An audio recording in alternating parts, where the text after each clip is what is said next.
Liftoff will start in T-minus 10 seconds. 10, 9, 8, 7, 6, 5, 4, 3, 2, 1. We have ignition. It's time! 17 seconds from Game 7 or from championship number 6. Jordan open. Chicago with the lead. Harper got a piece of it. It comes off. The Chicago Bulls have won their 6th NBA championship.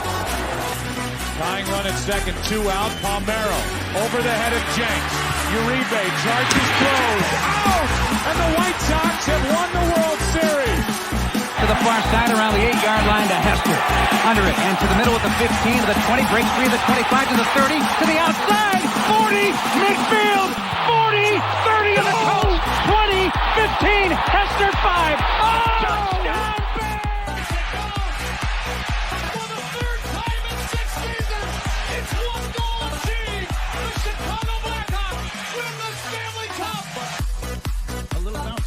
Toward Bryant. He will glove it to Rizzo. It's in time. And the Chicago Cubs win the World Series.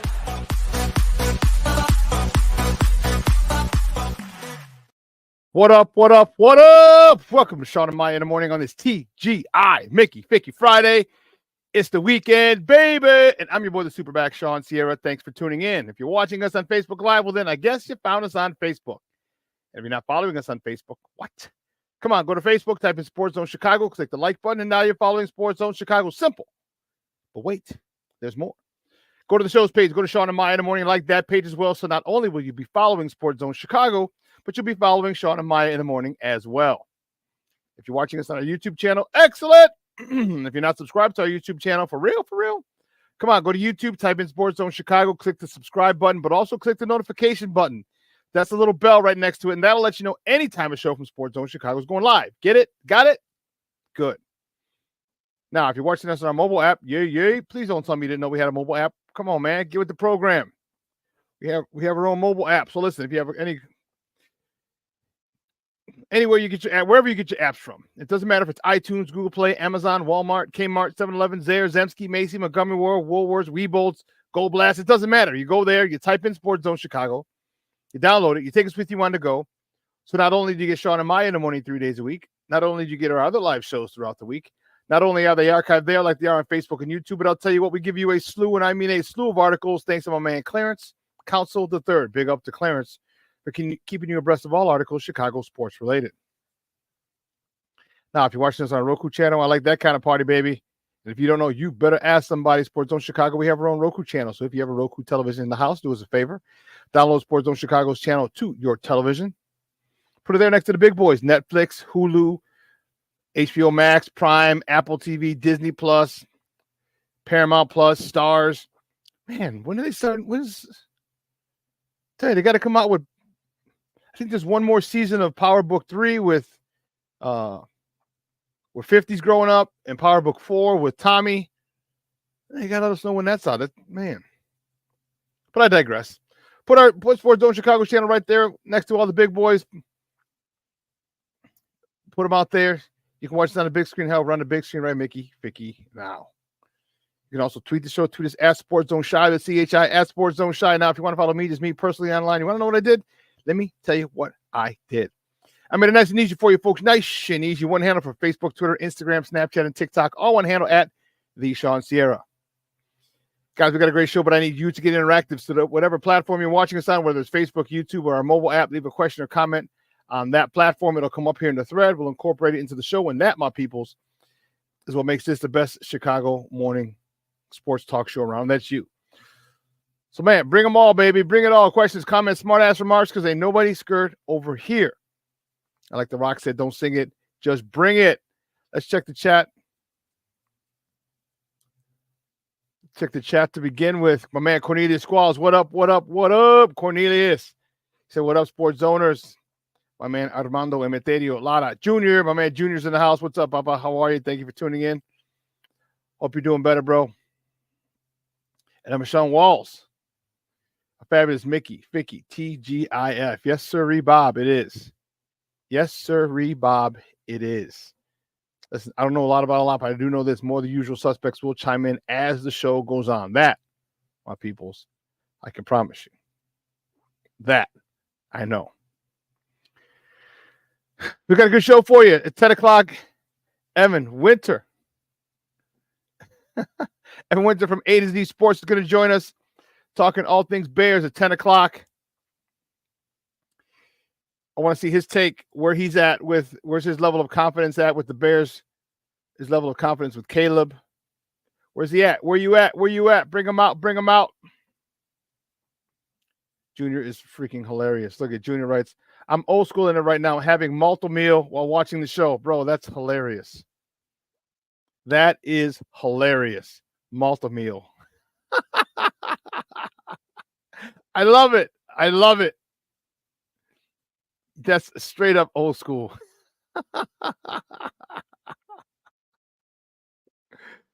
First smoothies back in the day. Before smoothies were a thing. Oh my goodness. That's dude, you just took me way back there, Junior. That's awesome. That's awesome. Dude, that is great. Hey, I'm fired up, man. Even though no Bears this weekend, I'm still a little fired up, especially to talk to you guys today. A lot of sports has been going on. And man, you talk about flicking the channel back and forth and back and forth. I was with the ALS, ALCS, the NLCS, the Hawks yesterday, Thursday Night Football. Oh my goodness gracious, great balls of fire. I was all over the place yesterday. And I'm okay with it. I like it. I like it a lot. I like it a lot. I do. I really like this is a good time of year. And this is where, as I said before, as baseball fans, Chicago, we're the third largest market. Okay, the third largest market. We should have some teams, one of our teams, vying in the championship series. Unfortunately, I think it'll be the Cubs before the Sox. But nonetheless, all right. And then Brandon. Brandon Shuts in the house. Good morning, Papa. How are you? Thank you for tuning in. I appreciate you. You know, there's a lot going on with my White Sox. We're going to talk about that as well. Not too much on the Cubs front, but the White Sox, there's a lot going on. We're going to talk about the move to Nashville, the proposed moves to Nashville, the proposed talks or willingness for Jerry Reinsdorf, old man Reinsdorf, to sell the team now. Or is it just a ploy? Is it just a ploy to get the funds and the land for a new stadium? Now, mind you, don't get me wrong, the new stadium, that'd be dope. In the South Loop,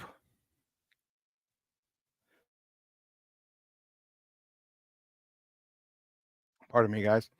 In the South Loop, the rendering of that stadium was amazing.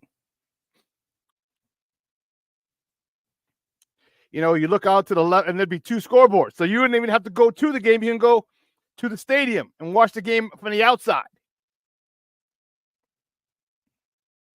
There'd be two big scoreboards, one inside that you can see, one on the outside.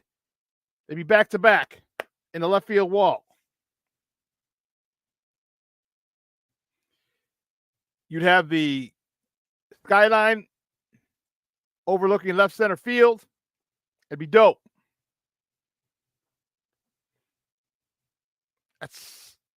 But again, is that a ploy? Shawn thinks it's a ploy to get a new stadium. Okay. We're going to talk about that. Talk about the Bulls. We got Bulls talk today. I'm liking it. Lonzo Ball. Remember on Wednesday, Lonzo Ball was about to appear and he was about to be back. That was his first game back. There was a return of Lonzo Ball. The return of Lonzo Ball after 2.5 years, over 2.5 years, actually 30 months, 33 months, because he played January 22 was the last time he played. I want to say January 14th, something like that. And we're in month 10. That's 2 years and 9 months. That's 33 months, man, that he's been out. That's crazy. That's crazy. King Booker World checking in. What's up, Papa? Good morning. Thank you for tuning in. I appreciate you. We got a little Blackhawks to talk as well. Blackhawks played last night. It was their home opener after a long, I shouldn't say long. It seemed long because it was a 4-game road trip to start off the season. So it seemed long. They're back home yesterday in front of the hometown fans. We're going to talk about that today as well. So we got a great show. And listen, I don't know a lot, but I do know this. More of the usual suspects will chime in as the show goes on. That, my peoples, I can tell you. Man, it was a rough morning this morning for your boy. I'm telling you, I sleep with the window open. I'm right by the window. I have this brand new comforter. Actually, it's not brand new. I got it from my cousin, the one I go to in Elgin. So when we stay over there, she has this. I sleep in a spare bedroom in the basement. She had this new blanket she let me use. It had like fur on one side and plaid on the other. It's kind of, and I told her, she goes, "Oh, you can have it. Just take it." I was like, "What?" She goes, "Yeah, just take it." I was like, "Oh, snap." So I did. Can I just tell you, I opened that window and it's cold. It was down to the 40s. It was down to the 30s the night before. Man, you talk about feeling comfortable under that bad boy. I didn't even get to go to CrossFit this morning. That's how crazy. That's how comfortable I was. That is nutso. Nutso. Plank checking in. What's up, Papa? Plank. Good morning, Papa. I said good morning.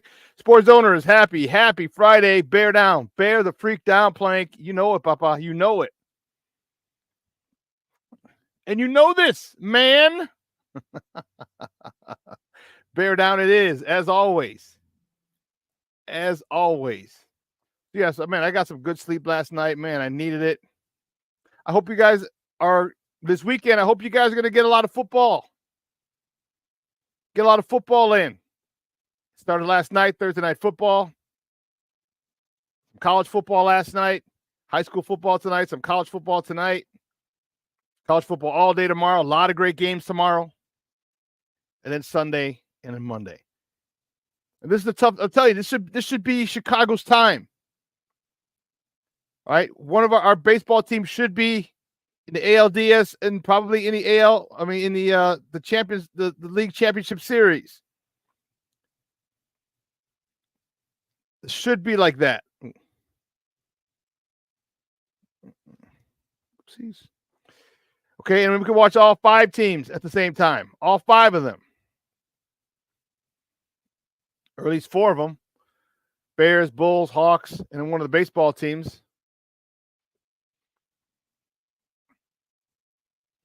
And that's what sucks. Because back in 21, I know the White Sox were eliminated in the first round, so it didn't matter. But at least we had playoff baseball. Cubs have had a good run the last decade or so of playoff appearances. 15, 16, 17, they went to the NLCS. Obviously, you remember 16, them winning it all. But that's where we need to be as a city, because this town deserves it. This town it's the 3rd largest market. It's not like we don't have capital. We don't have resources. We have more than enough to make sure we field good teams. And for whatever reason, we're not doing that right now. I think both teams have each team has different reasons, but nonetheless, BS reasons.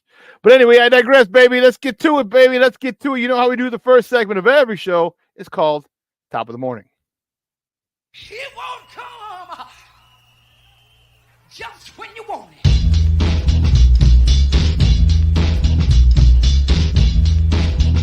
Top of the morning to you. What's the hat? Top of the morning to you. What's the hat? Top of the morning to you. Let's see, which way do we go? Which way do we go? We only go in one place, baby. Last night, the Hawks. That's what I'm talking about, baby. The Blackhawks with a big win over the San Jose Sharks over on the west side. Or is it West Town now? See, before it used to be the west side. Now they've gentrified it. They want to make it sound cute. It's West Town. Anyway, I digress. The Blackhawks with a big win yesterday over the San Jose Sharks, 4-2 over at the United Center. Peter Mrazek stopped 22 of 24 shots. Dickinson scored. He lit the lamp first, his first of the season. Foligno, captain, my captain. He lit the lamp as well, his third of the season. Bertuzzi notched his first goal of the season. Hall as well tallied his first goal of the year. Connor Bedard and Teuvo Teravainen. What the heck? Tell you, this is what happens when you have fat fingers.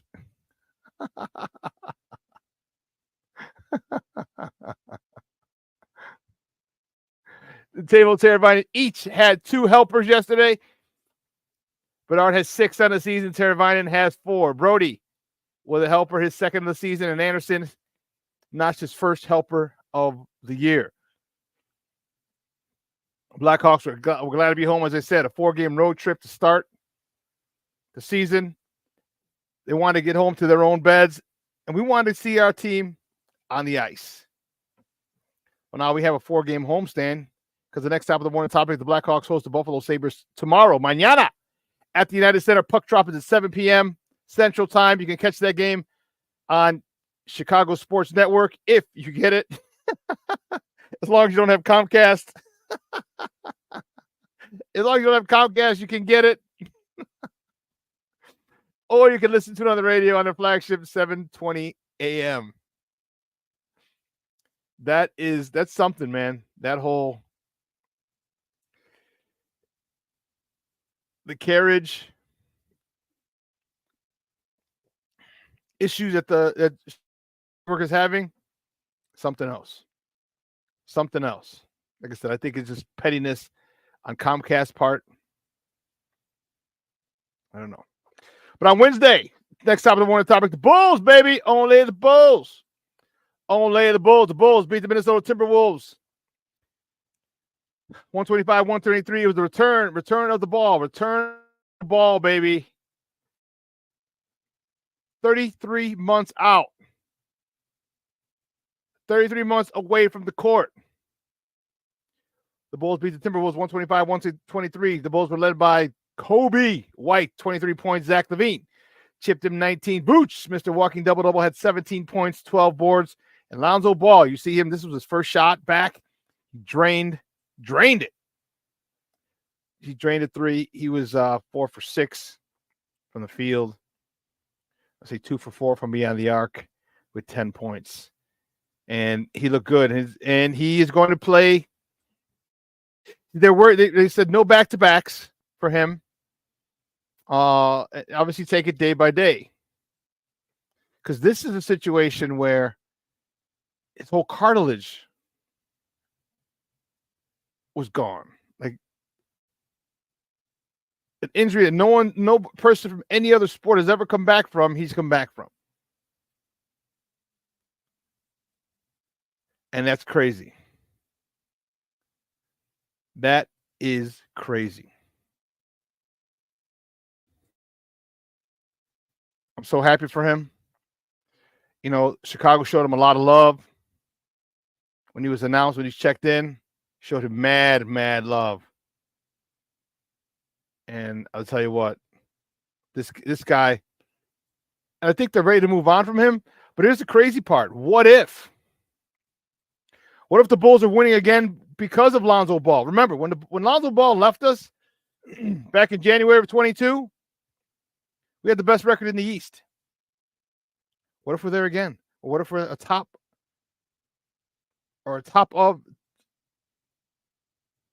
of the East? Not at the top, but atop the East. top 2 or 3 teams. What if we're there? What do you do with Lonzo Ball? I don't know. That's the crazy part. I mean, you got Josh Giddey. Josh Giddey needs to get paid. But is Josh Giddey going to be anything like Lonzo Ball? Because Josh Giddey can't shoot for shit. Horrible 3-point shooter. Facilitated. He looked good. He's looked good so far as a facilitator. Okay, good. But we need you to hit the 3. We need when someone's driving to the hole, we need you to be that outlet. They can kick it to and splack the 3. Josh Giddey's not that dude. Now, can he be that dude? Sure. That's a lot of practice you got to do in the offseason, son. A lot of practice that's got to go on. But as of right now, he's a 25% 3-point shooter. Yeah, that's not exactly, that doesn't give me comfort with him. It doesn't give me comfort at all, truth be told.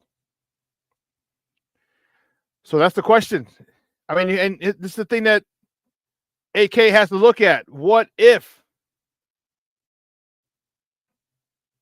or can, is he going to put all his hopes in the Giddey in signing his contract, extending him? Is Lonzo Ball basically done after this season? Is there nothing Lonzo Ball can do to get back to being in the good grace? The kid's only 26. He's about to hit his prime. Is this going to be another Lowry marketing situation? I definitely don't want to be Arturas Karnisovas with these decisions that need to be made. Not your boy. But staying with the Bulls, the next top of the morning topic, the Bulls host the Cleveland Cavaliers tonight at the United Center. Baby. I'm fired up about that. Tip-off is at 7 p.m. Central.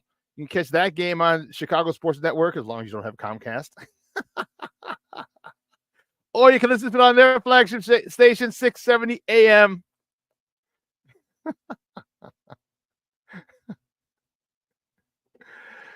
And Lonzo Ball said he's going to play today. So apparently the day off between games is sufficient for him to get back on the court.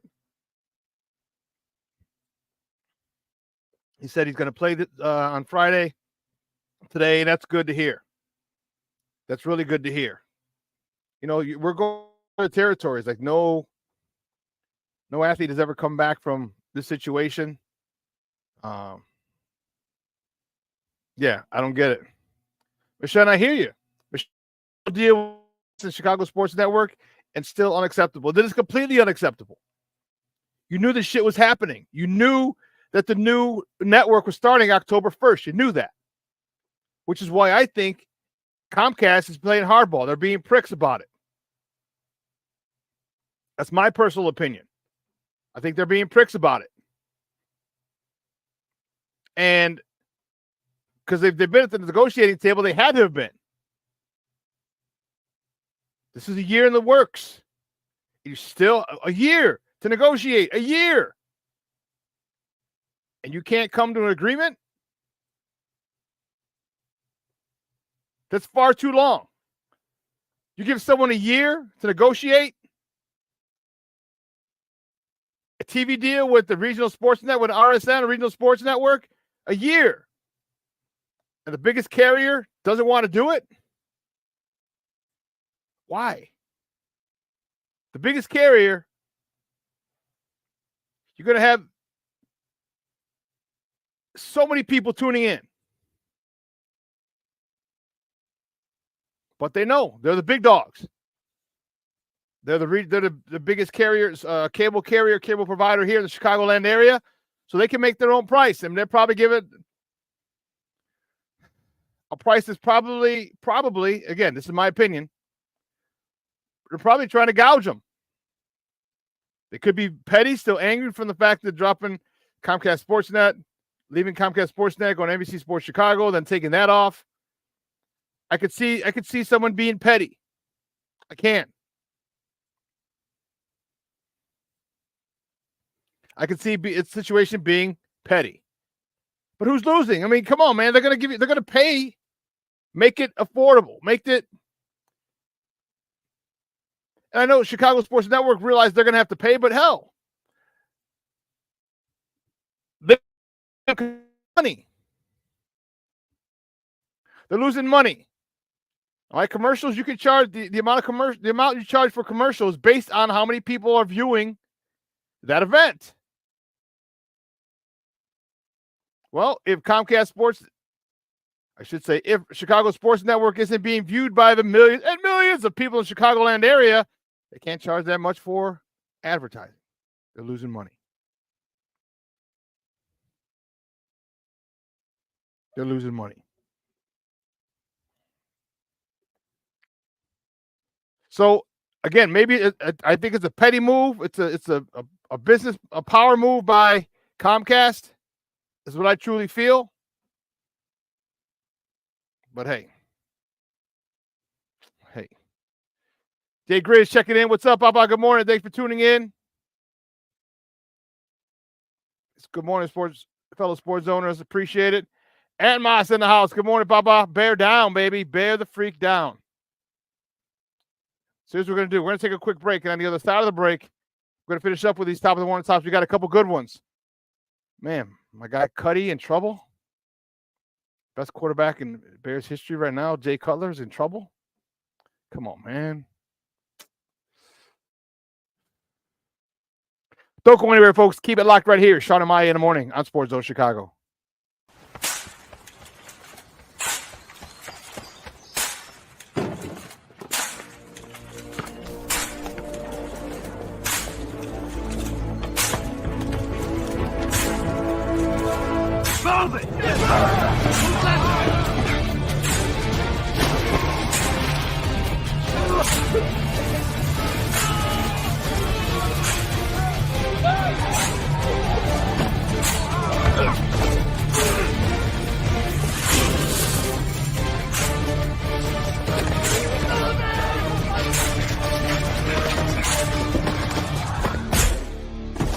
Many will hear the calling.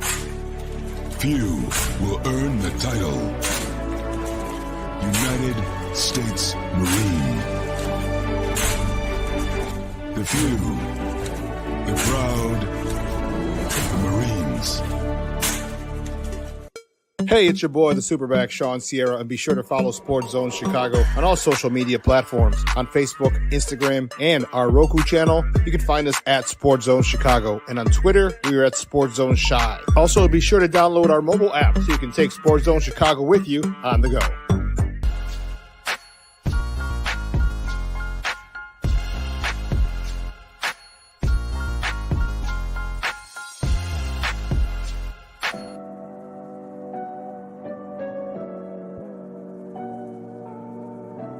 How do you take care of your mind health? For my mental health, I meditate in the mornings. I have my dogs. They're the best. I just find ways that help me just relax. Finding things that make me happy, like being close to my family. I meditate a lot and read books. I have hobbies outside of the game. I'm able to switch off. I'm able to turn my brain off from the game of basketball. Your mind health matters. Your mind health matters.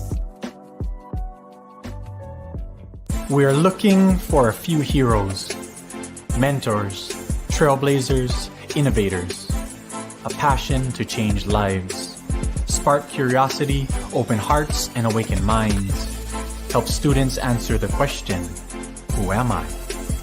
This could be your calling, but this is no job. It's the journey of a lifetime. Be a hero. Be a teacher. Mental health and learning disorders don't discriminate. 17 million children and adolescents in the United States live with disorders like anxiety, depression, ADHD, and dyslexia. Less than half get the help they need to thrive. Help the Child Mind Institute change these children's lives. Visit childmind.org.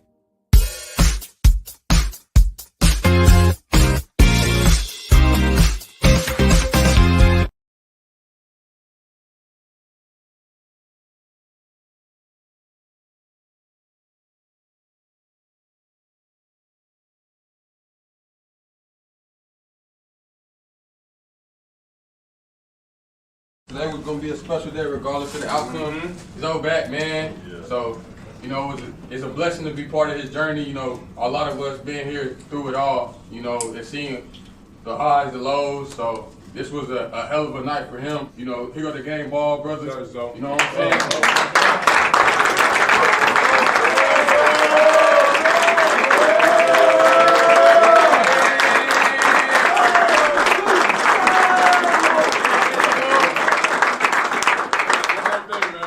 Just like Kobe said, I respect you more than anything, bro, because this that you've been through. We love you, care about you. I'm glad to see you back.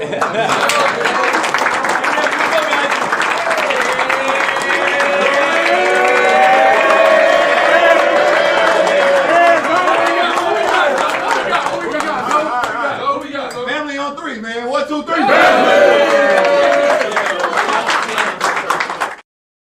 Welcome back to Shawn and Maya in the morning on Sports Zone Chicago, the clip courtesy of the Chicago Bulls. That was the Bulls on Wednesday after Lonzo Ball's first game back in 33 months. Whew, 33 months. How crazy was that? Crazy, to say the least. They said a lot of people didn't think he'd ever come back. Many people here didn't think he'd come back. I didn't know if he'd come back. But he did. He looked good. Great way to I'm excited. I'm happy for him. Next topic, one topic.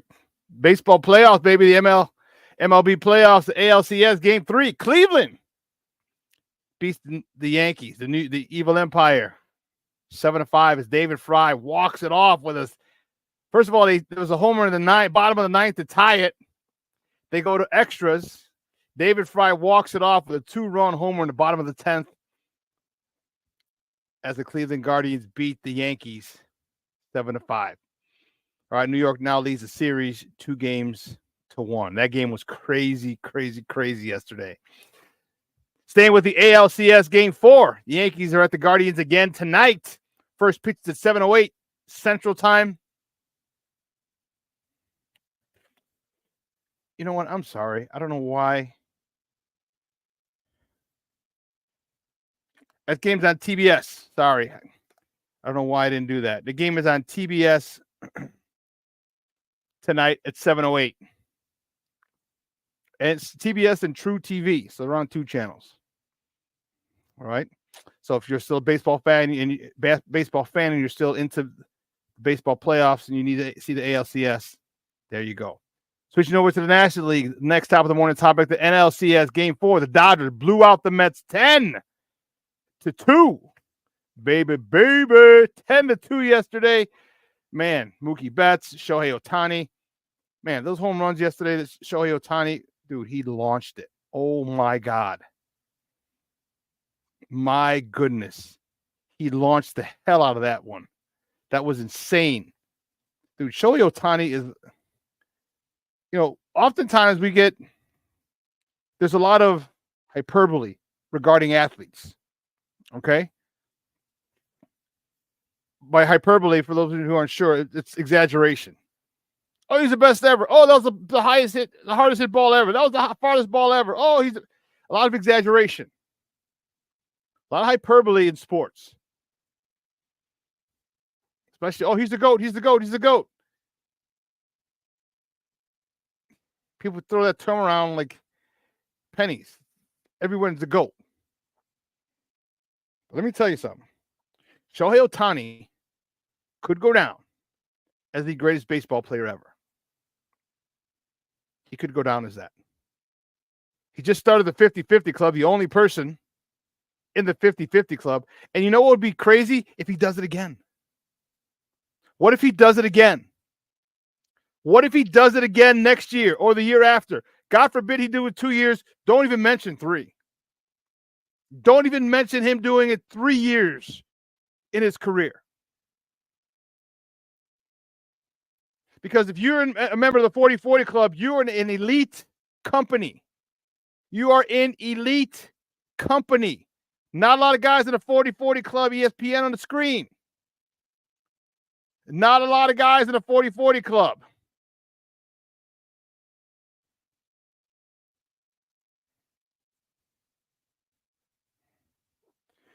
There's six.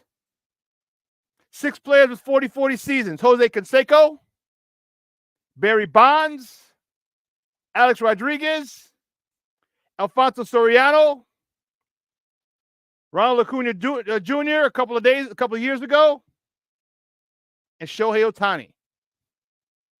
And Shohei is the only player to achieve 50-50, having done that this year. That's elite company. Canseco, Bonds, A-Rod, Soriano, Alfonso, Acuna.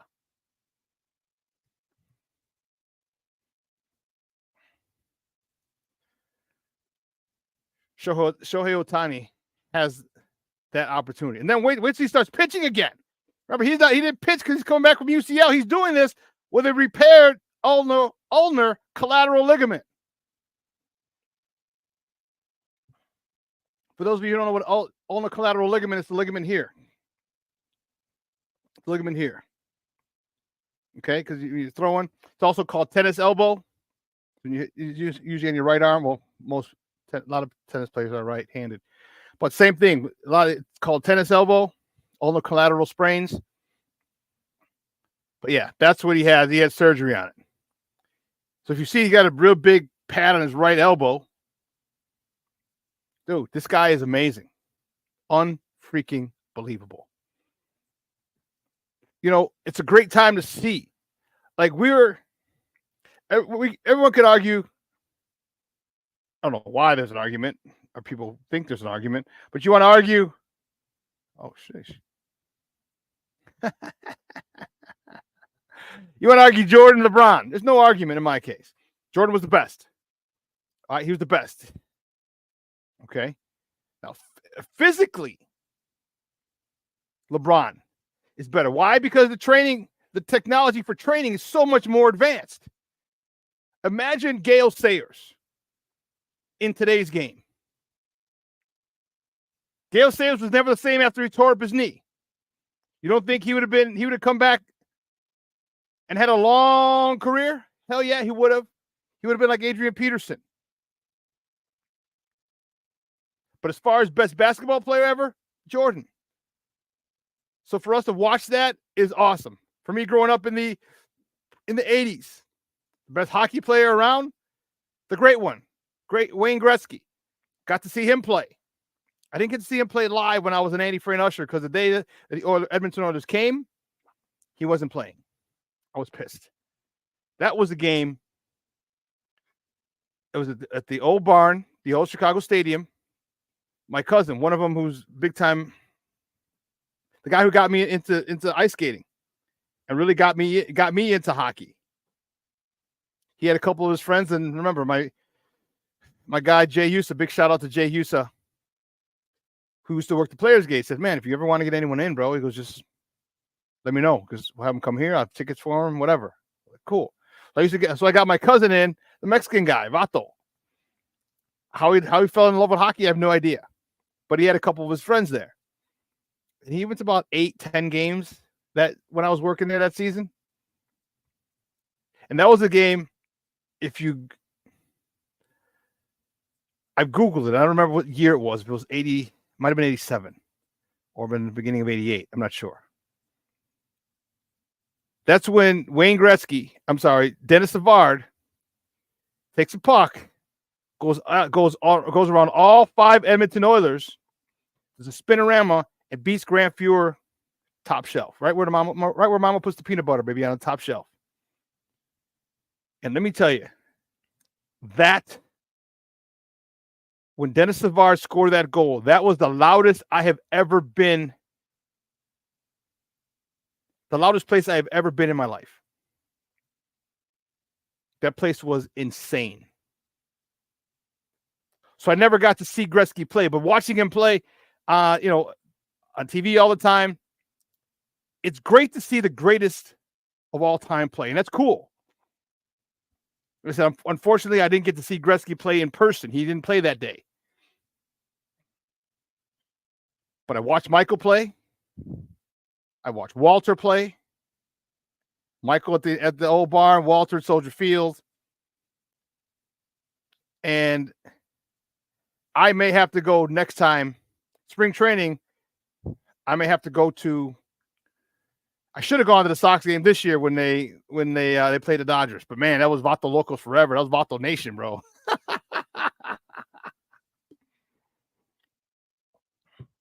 All my Mexican people were out. People from Milwaukee came down. People from Indiana, Mexicans from Indiana came over. All the Mexicans in the Chicagoland area came over. Some Mexicans from Ohio driving in. Like, man, Sox Dodgers. They're like, those Dodgers, man, those Dodgers homes. They're probably some of my cousins that I even know were probably there. It was, dude, I think they should have had a lowrider show in the parking lot. That's how many vatos were there. It was crazy. That was the only sellout of the year. Dodgers, White Sox. One game. They sold out one game. That was the Mexican Heritage game. They gave away T-shirt jerseys. Yeah. But I need to go see Ohtani play because I think he hit 2 homers. He didn't hit one the first game, but he won the second and the third game of the series. I need to see him play. Because when you have the ability or the opportunity to see the greatest do whatever it is they do, go see it. Go see it. Because that's nuts. I think I've told you the story before. I went to go see Yo-Yo Ma. You're like, who the hell is that? He's the world's greatest cellist. And I'm into classical music like that. But it's a Seinfeld thing. I heard about him on Seinfeld. And my Seinfeld fans, where you at? When Kramer gets hit over the head from Crazy Joe Davola. And he just yelled Yo-Yo Ma, and Jerry's like, Yo-Yo Ma, the cellist? And I looked him up. He was the world's greatest cellist. And so I won a raffle. I forgot where for an event. It was a raffle, and it was for the CSO, Chicago Symphony Orchestra. I'm like, I was going to give him away. I'm like, let me see who's on this thing. And Yo-Yo Ma was coming. I was like, oh, hell no. I'm going to see this dude just because of Seinfeld. Dude, when you watch someone who is the best at what they do work, it's amazing. It's amazing. It's amazing how effortless they make things look. You see, watch Ohtani. Now, Ohtani, you see the home runs, like he loads up, like you don't swing like that, and that ball's moving all the time. You know that if the ball doesn't come straight now anymore, it always got movement on it. And the way he winds up, knowing he's going to tattoo that sumbitch and tattoos that sumbitch, it's crazy. He's got less than a second to think of where that ball is going to be and if he's going to load up and try and put it out of the ballpark.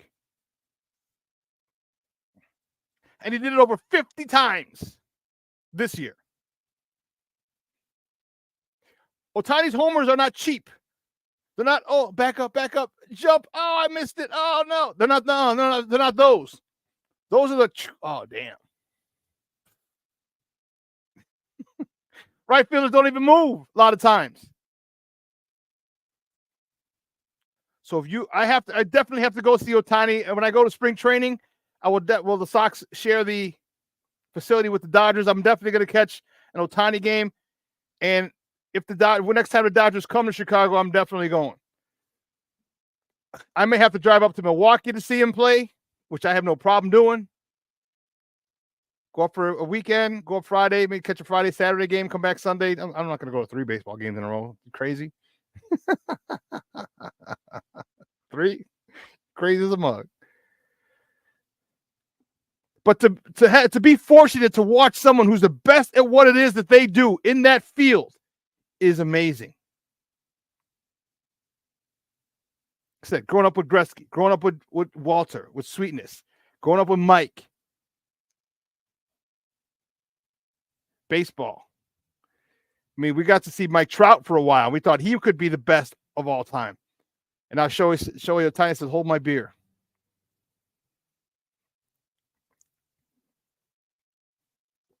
Hold my beer.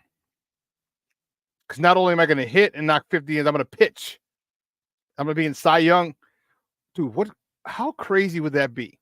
I mean, before we move on, because I'm harping over this guy for a long time, but it's amazing.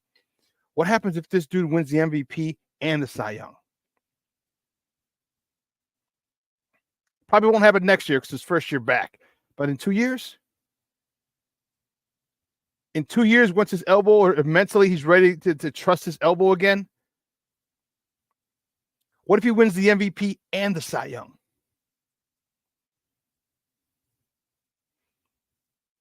I don't care if you're a baseball fan or not. Get your ass out there and go watch him play when he comes to town. If he doesn't come to the north side, then get your ass to the south side and go see him play because he's going to – or get your ass to the north side because he's with the Dodgers now. He's not with the Angels anymore. Get your ass to the north side, even if you're a Sox fan, and go watch him play.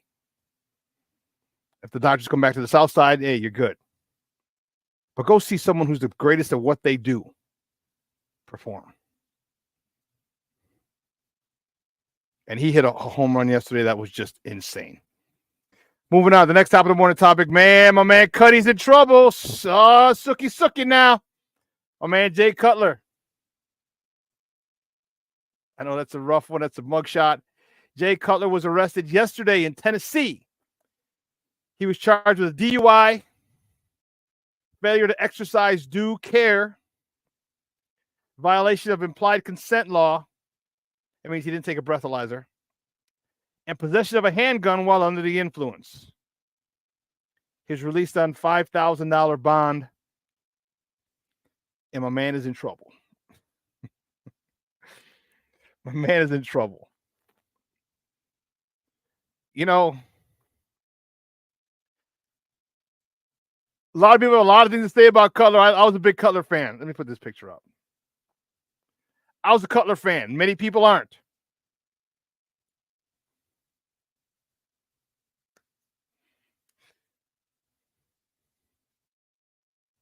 James Ford checking in. What's up, Papa? Good morning. Thank you for tuning in. Jay Grizz says, first of all, thank you for checking in, Papa. I appreciate it. Says Gretzky was great, but I don't know why I keep wanting to mention Super Mario Lemieux up there with Gretzky in my ass. No, he's up there. Oh, there's no doubt he's in that conversation. I think Gretzky's still the best, but I think he's in that conversation. I think he's a distinct but close number two. A distinct but close number two.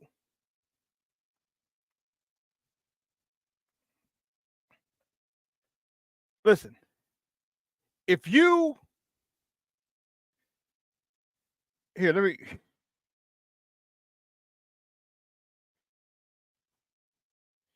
This is his stats. All right. Gretzky has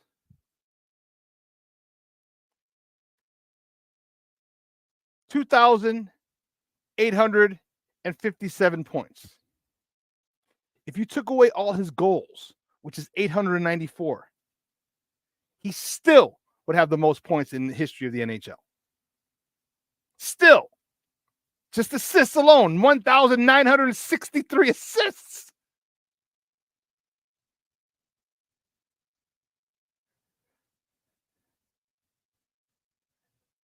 Dude, are you serious? What the hell? Here's the records.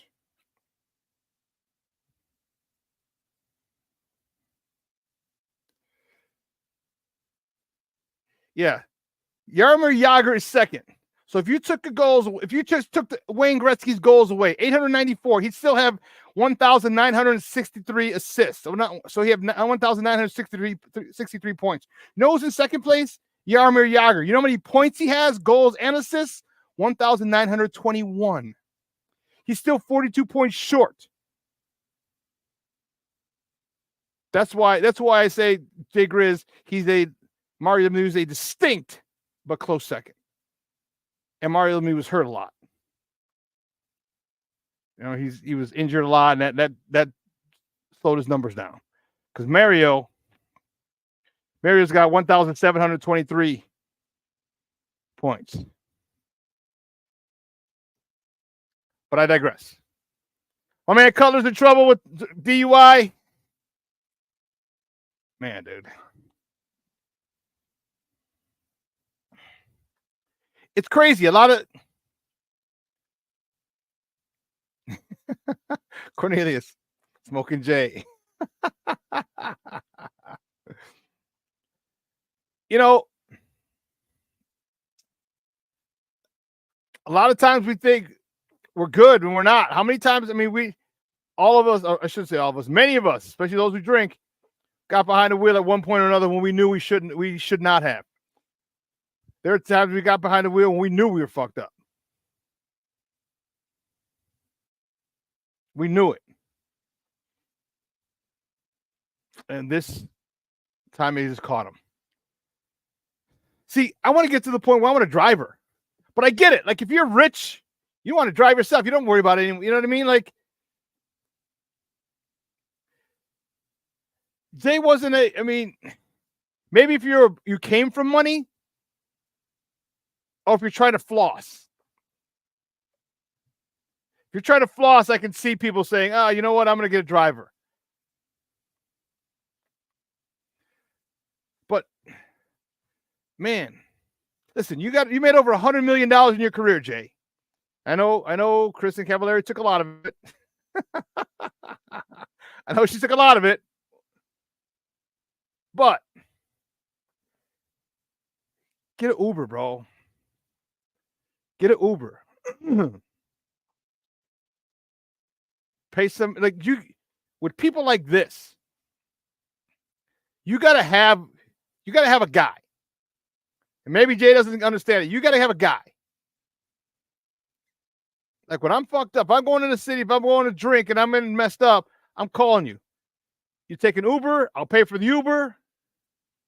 You come get me, drive me in my car home, take an Uber back to your place, I'll pay for it, no big deal. No big deal. Because I'm not worried about the money. Who cares? His license is suspended, fine. He can still have people drive his cars for him. I'm worried about you getting hurt. Or worse yet, you hitting or killing somebody while under the influence. That's the thing I'm worried about. We don't think about that when we're growing up, as coming, in our young 20s and maybe even 30s. But as you get older and you become parents and then all of a sudden it becomes a big issue. Like, we realize why our parents were so worried about us and all the stuff that we did that was nutso and crazy. Because the biggest thing that could happen, or the worst thing that could happen, is you're going to end up killing somebody. And you're Jay Cutler. You know what they're going to sue you for? You're Jay Cutler. You're going to prison. You know how many guys are going to want your ass in prison, literally and figuratively?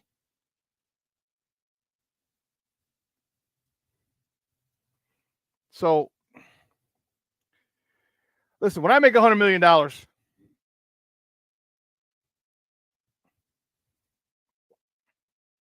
when I'll be drinking at the house, because I'm going to have a dope-ass house.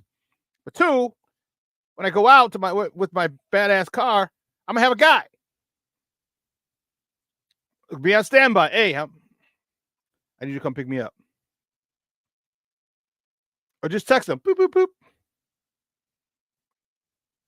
Package needs to be delivered. Take an Uber. You know what I mean? It'll all be set.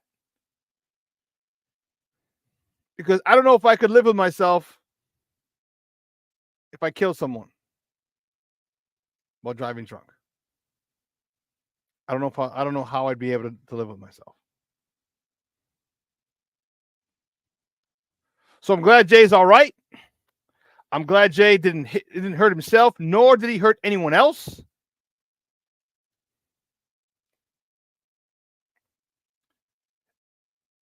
I wonder if he has a conceal and carry. I wonder. Because the failure to exercise due care, all right, that's a charge that you just add. But violation of implied consent, for most of you who don't know, I taught driver's ed. So for most of you who don't know, implied consent means that you're supposed to, when you accept your driver's license, it's implied that you're going to take a breathalyzer if pulled over. That's one of the conditions. And we don't read it. We just sign it. Fine. We want our license.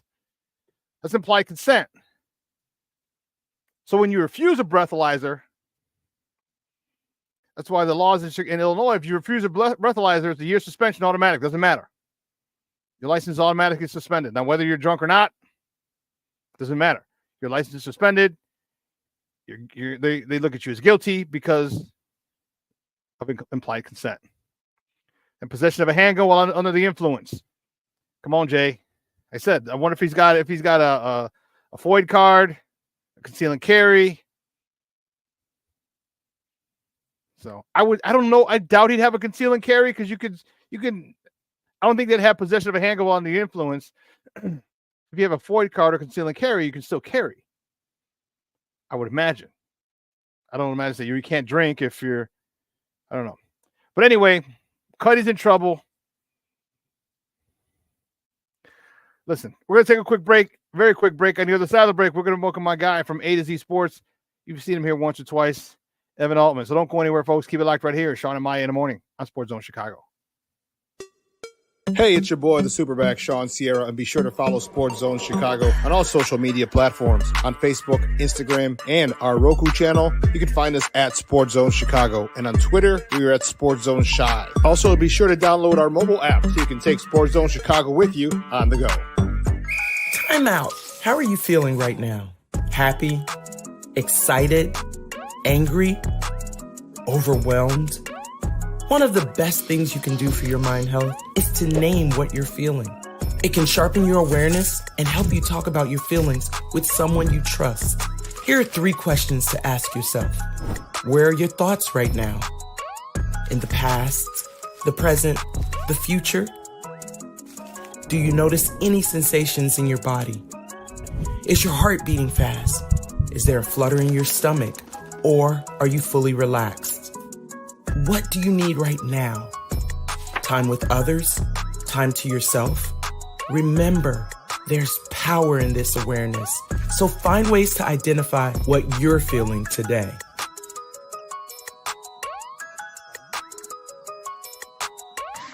Hi, guys. Hey. Hi, Megan. Hey, Jessica. Megan, you're a tramp. Brian Fitch told me you guys made out. Everybody knows. He said your breath smells like garbage. And he almost puked. He says you're the most desperate girl he knows, besides your mom. How many boyfriends does she have anyway? Lots? Your makeup makes you look like a clown. That zit is huge, zit face.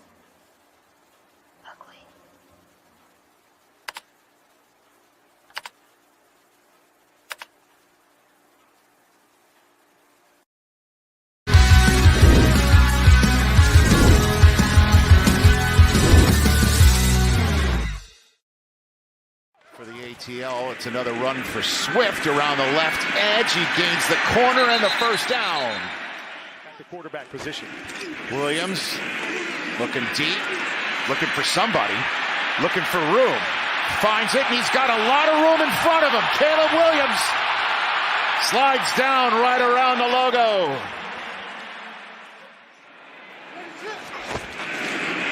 Williams still has it over the middle. That's grabbed by Adunze. They know exactly where they want to go with the football. Williams, there's Keenan Allen. He went to the old vet on a 3rd and 5, and Matt Eberflus fires off one of those 2 remaining timeouts. Welcome back to Shawn and Maya in the morning on Sports Zone Chicago. Those clips courtesy of the NFL Network. Those were our boys across the pond. You saw the Ditka in the stands. There are a lot of Ditkas in the stands over there. It's hilarious. I thought it was awesome. Our boys with a big win last week over the Jags. The Jags. I like it. My next guest is a good friend of the program. You've seen him on here plenty of times. He's a head honcho over there, baby, at A to Z Sports. I love it. I bet he has a driver when he goes out. I bet he has a driver when he has to go out and get crunk. Like, hey, come pick up your boy. All right. We're going to paint the town red. Well, I am. You're not. You're my designated driver. Dan, we're going to ask him. You can find him on Twitter at Evan_ATOZ, A to Z. Guys, welcome back to Shawn and Maya. Evan Winter. Evan, what's up, Papa? How are you? What's up, Shawn? I'm doing great, man. And yes, I do have a driver. She's called my mom, so now but That's awesome. Because we were talking about Cuddy, and I'm sure you heard. They got the news this morning, and I was like, damn. I'm like, I want to be like Ghost. Did you ever watch Power on Stars? No, I know didn't catch that one. Oh, okay. I know what you're So talking about. I know what you're talking about, but I haven't caught it now. Yeah, so he was a big time drug dealer, but he went legit and he owned a club. And so he had a driver. Like the guy who brought him up in the drug game, his son became Ghost driver. And Ghost he had an Escalade, and the young kid would drive him around, get out, open the door for him, and like, dude, that's how I want to be. When I make $100 million, that's how I want to be. I'm gonna have a driver. But I get it. You make $100 million, and granted, Kristen Cavallari took a little bit of it, but nonetheless, all right, I'm sure you want to drive around your car, just pimp it. You know what I mean? You want to pay, blast some music, whatever music it is. You know what I mean? You want to drive your car. You want to be like a scrub, like TLC in the passenger side. You know what I mean? No, you want to be. But at some point, if I know I'm going out and getting crunk that night, I gotta have a guy. You drive me around, or hey, be on call because I might need you, something. Because the worst thing the last thing I said was, I don't know how I'd live with myself if I ever killed someone while under the influence. You know what I mean? Like, I'm glad Cuddy's okay.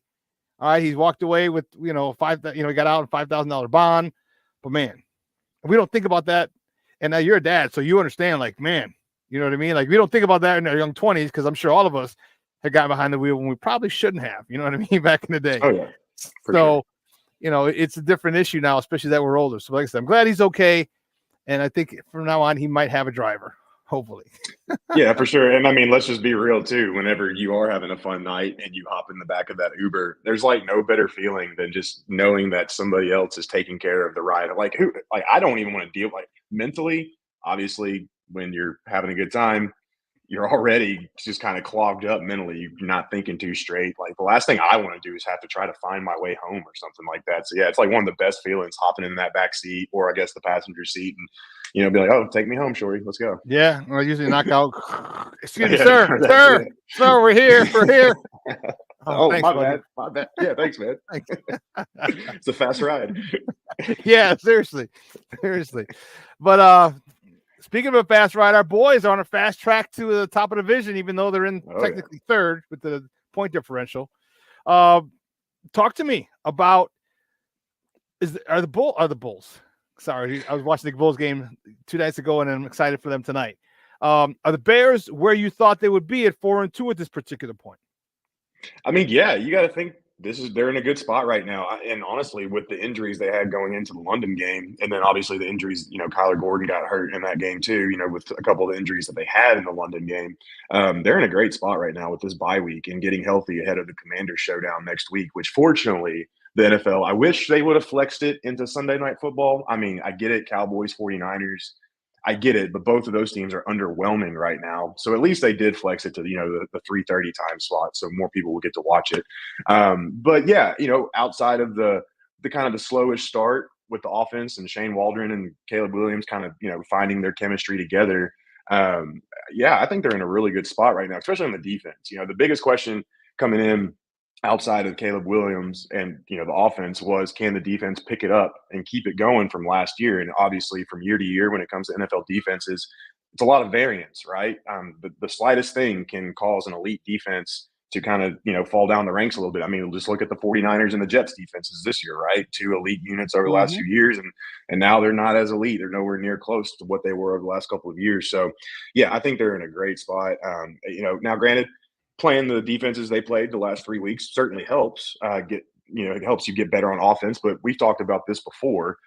You want to see your team beat up on the bad teams. You want to see them do good things against the bad defenses, so to speak, in this particular case. And that's exactly what the Bears did over the last 3 weeks. So sure, a quality of defense needs to come into play, but at the same time, they did what they were supposed to do against bad defenses. So that's a positive all day long. Yeah, and exactly what they're supposed to do. You know what? And my whole thing was what I said on the show this week, last week, and the week before. If you give this team the proper respect that they deserve as a professional football team, you're going to blow them out. And they did. And that my hat goes off to Coach Eberflus for getting those boys prepared, because you easily could have overlooked this team because they suck, and in the week before because they sucked. But if you give this team the proper respect that they deserve as a professional football team, and you go in and you prepare like you would on a regular basis, like on a normal basis, if it's a good team, and you're far much better on a roster and on paper, you're far better, and you'll destroy them. And they did, and I liked it. I was so happy about that, and it showed that Coach Eberflus has the ear of this team. It shows that the boys are buying what he's selling. It shows that they understand that they're not able to overlook anybody. They're not that good yet. They're good, but you're not at a point where you can go in half-assed during the week and still come out and beat people's ass because you're the Bears. That doesn't mean anything at this point. You're not the Kansas City Chiefs. All right, you're not the Detroit Lions right now. All right, you just come out. We are the Bears, and we're struggling to get to that point. We're getting there, but we'll get there soon. And hats off to Coach Eberflus for getting those guys prepared and understanding that any given Sunday, the old saying. So I'm very, very happy about that. Talk to me about the 800-pound gorilla in the room, Caleb Williams. All right, his progression from week 1 to week 5 or 6, at this point. How do you like it? Do you think he's was he where you thought he would be, I should say, or is he further along? Is he a little bit behind? Where do you think he is right now after week 6? I think, just based off the last few weeks, he's right about where you thought he would be at this time of the year. And I think he did overcome a slow start. Now, granted, it wasn't all on him. The first couple of weeks, obviously the offensive line had some issues. Waldron, again, was finding his groove, so on and so forth. I actually read a really good article on The Athletic right before about an hour or so ago, and it was an exclusive interview with Waldron, with him talking about how he doesn't skip steps in his process. He didn't do it in Seattle. He didn't do it in LA before then. And it's really important to make sure you're not trying to go from B to F. You're trying to go A, B, C, D, E, going all down the line, because then things get really tangled up and so on and so forth, and can just become a mess, right? Especially when you have a rookie quarterback and you're trying to install a new offense. But yeah, so I think over the last few weeks, definitely he's really picked up his game. He just looks more comfortable at the end of the day. He's always looked poised, but he just looks a lot more comfortable. He's seeing the field better. And I love how and obviously this matchup's coming up, so it's relevant. But, I do Commanders for A to Z Sports on top of Tampa Bay. And so I've been watching the Commanders, since February of this year. Jaden Daniels, he does not see the field when he takes off as a runner like Caleb Williams. He's getting there. He's getting better. But the thing that I think Caleb Williams does really well when he turns into a runner is he still keeps his eyes downfield. He's still looking for that guy. And then he's going to run then he's going to continue with the run if he needs to. I think just having that mindset, having that process mentally with him is only going to add to his growth, and he's just going to keep getting better and better. And fortunately, after this bye week, he's got two more defenses that just really aren't that good in the Commanders defense and the Cardinals defense. So, hey, let him keep racking up this confidence. Let him keep, figuring things out. And real quick, this is kind of an aside, but the Bears are so varied on both sides of the ball when it comes to people making plays. You have so many guys on offense, obviously. I mean, every week it's somebody different on offense who's the showboat. And then on defense, you've got 11 guys with at least one sack, 13 guys with at least half a sack. You've got, Jalen Johnson doing his thing with 2 picks. You had Blackwell coming in last week, making a pick. I mean, you just have all these different attacks from all different places. Regardless, I say all that to say, I think that's only going to help keep pushing Caleb too, because when you just have that varied of directions you can go in, and a smart quarterback like him, it's only going to help his development continue. Yeah, guys, we're joined by Evan Winter from A to Z Sports, talking Bears football here on Shawn and Maya in the morning on Sports Zone Chicago. The one thing that I really like about Caleb is his favorite receiver is the open one. He hit 7 receivers on Sunday. He had 6 receivers the week before. He had 8 receivers the week before that. So his ability to spread the ball around is great. It's exactly what you talked about. Rome Odunze already had 100 yards and a tutty. Okay, Keenan Allen had a big game. Cole Kmet had 100 yards and a tutty. DJ Moore's had 100 yards and a tutty. I mean, and then DeAndre Swift, 100 and something total yards and a tutty or 2. You know what I mean? Like these are different weapons. That his screen game with him is sick, dude. Yeah, it's sick. I love it. Oh my God, I get excited, especially when it's executed perfectly, and you get to see him run, and you see Lee lineman chase him. All of a sudden, he just pulls away. Like if you don't get him on that first step, you're gone as a defensive lineman, and I love it. And I am really happy with Caleb's ability to find the open guy. I give Shane Waldron a lot of credit, but also you got to give Caleb a lot of credit as well. All right, you know what I mean. Coaching matters. All right, and it's a huge thing, and I think he's got a good spot.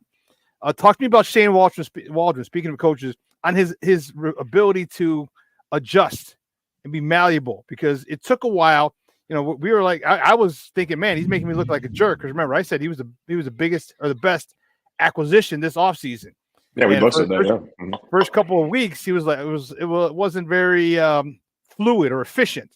Talk to me about how his ability to change and adapt every week, and especially after that leadership council meeting, and how he's doing well now, getting the best out of Caleb and everybody else. It's huge. And that's what you have to do. You have to adjust to your players, play to your players' strengths. That's a crazy idea, Evan. That's crazy. I know, right? I mean, Matt Nagy, what? Come on, no, but no. So yeah, like Keenan Allen had a really good quote. I can't remember exactly when he said it, but he said, we're not like the Vikings where we have Justin Jefferson, Jordan Addison, and then a bunch of guys. And he said he meant that with all due respect. But the Bears, when you look at their roster, they're all on the offensive side, especially. Yeah, you're going all the way down the chart, right? So Shane Waldron, I think early on, maybe he was trying to maybe force his DJ a little too much. And I'm not talking about like on the field. Obviously, I'm talking about like through play calls and things like that. I think maybe he was trying to like get DJ involved a little too much and kind of going away from the other guys. I know Keenan missed a couple games with the heel and all that stuff. But now I think, he's kind of like embracing, not saying that he wasn't embracing it before. I just think he's embracing it even more now. But yeah, he just realizes like, hey, I've got all of these different playmakers. I can line these guys up at different positions across the formation. Keenan can even play outside from time to time when he wants to. You can line DeAndre up at outside at receiver if you want to on certain plays. And he's just using that to his strengths, and he's figuring out how to not only manage just the game plan in a very effective way, but he's picking his spots. And like the two screenplays that they married together in the London game, where they had DeAndre obviously on the first one, and then they had the second one. I can't remember the guy off the top of my head who it was specifically, but that's how you play call. That's how you sequence your plays in terms of making a defense think you're going to do one thing, you do it, and then you go back to it only to flip it on its head and, have another wrinkle in the game plan or in the play, whatever it might be. So I think he's doing a really good job of just, stepping back and being like, okay, I know I've had this loaded roster, so let's just go all in. And when you have a quarterback that's going to find the open guy before anybody else, man, I mean, it just makes too much sense at the end of the day. Yeah, it does. And again, you talked about it, and I love the fact that he's setting plays up. He's setting plays up for later in the game, and they may look, two different plays may look similar. All right. And, and he might even run the same play, like the touchdown to DJ, the touchdown to Keenan, the touchdown to Cole Kmet. Like those are all the same formation. They're all a bunch of formation, but it just, lack of communication on defense's part is going to cause a different guy to be open.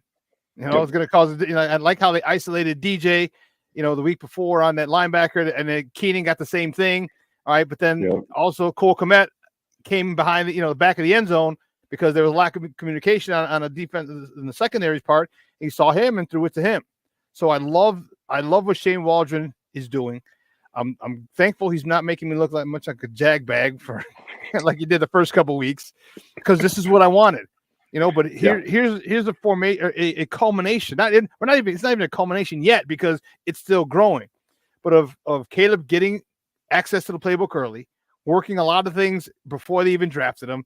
All right, having the extra start due to the Hall of Fame game, extra, early access to the team, all those other things that the soft schedule early on, all these things are really, really, really helping the Bears become a formidable team.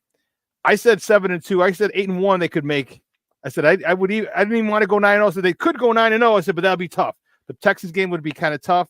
I said, but I could see 8-1, 7-2. Right now they're in that spot 7-2. Because I didn't think Washington was going to be this good. Like, holy shees. Yeah, me neither. I've been covering them, and I had them at 6 wins coming into the season. So yeah, I'm already going to lose out on that one for sure. So they even if they go 6-3, you split the last 4. That's 10 wins, and that unfortunately, that might not even get you in the playoffs. Yeah, in this division, man, and this, and I was saying all offseason, I remember I was writing, articles and stuff like that throughout the offseason, obviously, because that's what I do. That's my job. But I would, when I would go and talk about the NFC North, I would always have to remind myself, I would want to initially say the best division in football, but then I had to backtrack and remember that the AFC North was still around. Deshaun Watson, maybe he might pick it up, and Cleveland would be, good as they are. Obviously, Pittsburgh's going to Pittsburgh, and the Bengals are, good with Joey B and the Ravens, so on and so forth.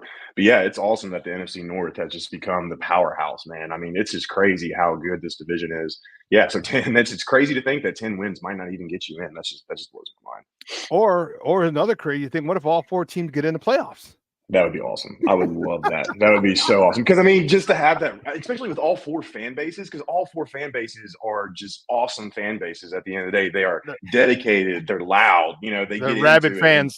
And there's history between all of them. So, man, I would absolutely love that. Especially, like, if we got 2 divisional clashes right off the bat, that would just be awesome. Yeah, that would be cool as hell. Yeah, it would. It would. Talk to me about this offensive line, though. There was an issue early on.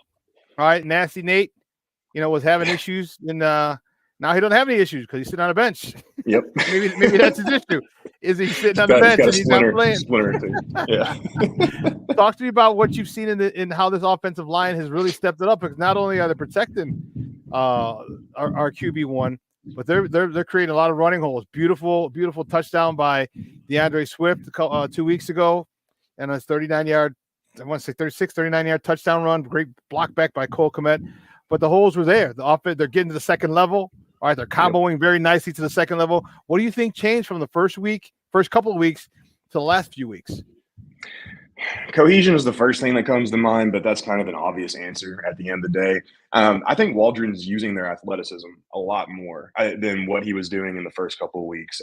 I noticed a lot of more power runs, gap style stuff in the first couple of weeks compared to a lot more zone these days. Not, every OC is going to mix it up from time to time, but, they tend to lean one way or the other at the end of the day. I think he was trying to, I don't know if he was leaning on the gap more than he was zone. I don't have official numbers in front of me, but I just think when we go back to play calling, sequencing, all that other stuff, I think he was just calling the gap runs and stuff like that, just not at the right opportune times. And now he's starting to understand, okay, not that he's now understanding it, but he's leaning into it more. I should rephrase. I think that he's just looking at it like, no, let's run off tackle. Let's hit the D gap. Let's hit the C gap. Let's make these cornerbacks on the outside tackle. And I think one thing, and this kind of goes back to what we were talking about earlier, just about what he's doing in general in terms of improvements, he's added so much more motion over the last few weeks. And I think what that does, obviously, it makes life easier for Caleb because he can have a better idea if it's man or zone. But that also allows him to check in the plays or check out of plays, whatever verbiage you want to use. And I think that's helping the running game too. I think having the presence of mind and having a better idea of what the defense is doing pre-snap is really allowing the running game to open up as well. They weren't doing a whole lot of motion in the beginning at the first couple of weeks, which kind of threw me off because with rookie quarterback, new offense, you want these things as easy as possible, right? And plus, Waldron comes from the McVay tree, the Shanahan tree, where motion is what they always do. But now he's using a lot more of that. So I think it's a combination of just having a better pre-snap mindset, so to speak, or evaluation. And then also he's just using his offensive lineman's athleticism a lot more. And Coleman Shelton, watching the clips from the London game, just how he hung, I don't know what the Jaguars defensive lineman's name was, but on the big Caleb Williams run, just how he he got beat initially off the snap, but how he just dug in and then held through. I think Coleman Shelton's been a pretty nice surprise for the Bears so far as well, especially with Ryan Bates getting hurt. Yeah, I've been really critical of Coleman Shelton. He has improved. I don't know what it is, and maybe someone put foot to ass to him or something. But Probably. He looked like he got chewed out a little bit, and I like it. This is alpha sports, and you need it. All right, and if you're not playing up to par, they're going to tell you you're not playing up to par. Otherwise, you might be next to me. So I'm really happy with that. Hey, great stuff, buddy. I know you got to bounce, and I appreciate your time, buddy. But do me a huge favor: let everybody know where they can find you and your work online. Holy crap, I'm not gonna lie. Talk about sleeping in an Uber drive. Like, that was seriously like the fastest 25 minutes I think I've ever done, man. Man, that sucks. It's already over. But yeah, no, you can find me on A2ZSports.com. We've got all 32 teams under our belt. We've broken in officially to the college side of things. We've got about 12 college teams under our belt now. Excellent college staff, excellent NFL staff. And then you can find me on Twitter at Evan_A2Z. Great stuff, buddy. Next time we'll talk defense because I'm liking his defense, the depth and everything. Oh, So man. we'll have to. Yeah, hey, Commanders in 2 weeks. Let's do it, baby. All right, sounds good. Sounds good. I'm hit you, and I'll have a couple of guys, a couple of people from the DC area or from who cover them. So hell yeah, we'll get you back on that week. All right, man. Sounds great. All right, thanks. See ya. Guy, that's Evan Winter from A2Z Sports talking Bears with your boy. And there's a lot that I'm liking. Right, they're doing now, and I'm really happy. And I'm gonna take my. It all starts at the top. Shane Waldron was having issues, with calling plays, designing plays to best fit the talent of his peoples, his offense, his players. I wonder. Here's a couple things. Do you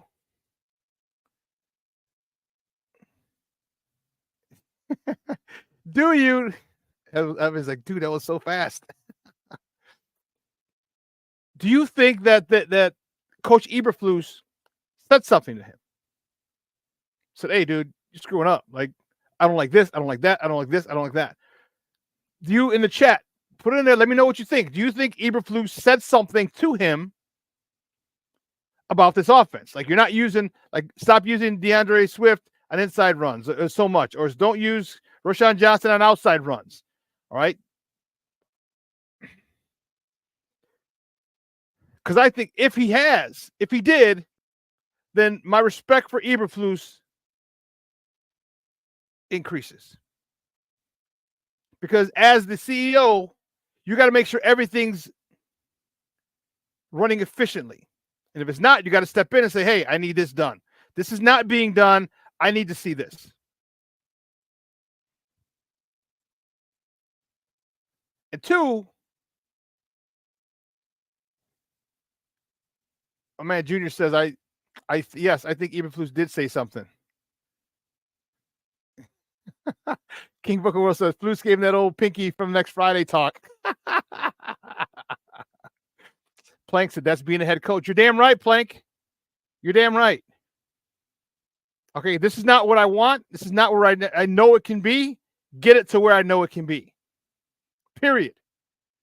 And this is why I love football, because you can have those. He literally could have said it just like that. It's not condescending. It's not insulting. Okay. In a way, it's challenging. Like, look, I need you to get back to where you need to be. Cornelia says, Waldron heard from Eberflus and everybody else in football about his game planning and calling. Yeah, he did. He did. Because no first 15 was crazy. How the hell you not do that? We did it in high school when I was at Curie. First 15.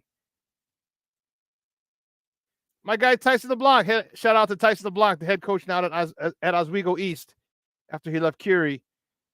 But he had the first 15 scripted before the week started, before practice started.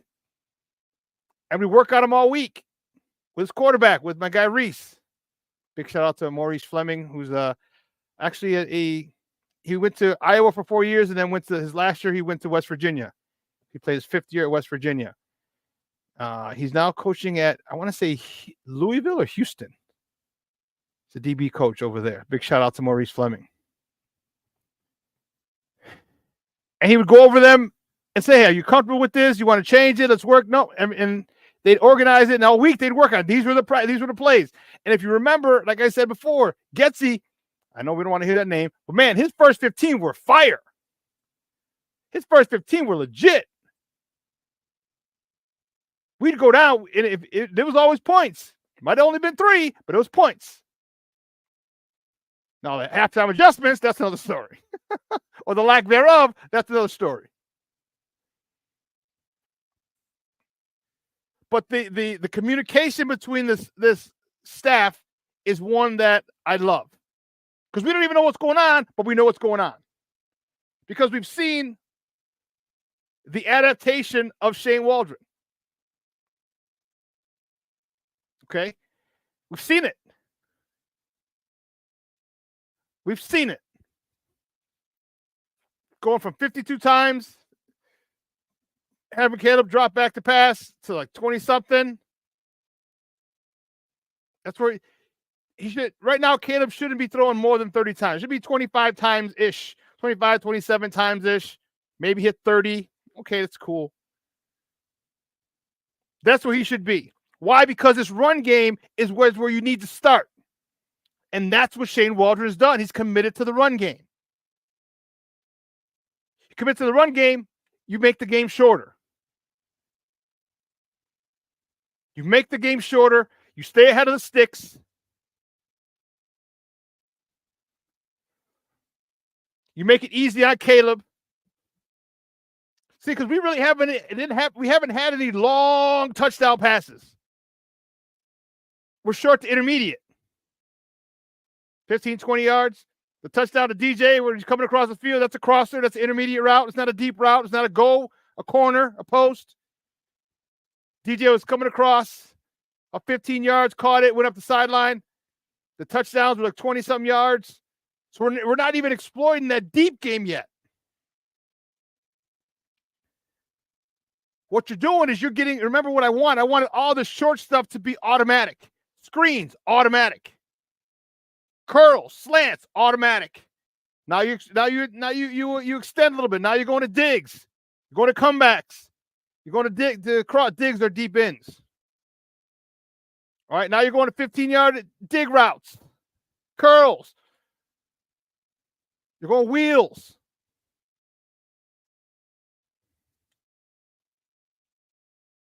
So they're progressing with the depth of their routes. And this is what I like. He's taking advantage of the weak schedule of the teams that we're playing. Now, again, Washington just got a big hit. Jonathan Allen is out. Tore his pec muscle. He's out. That's a huge.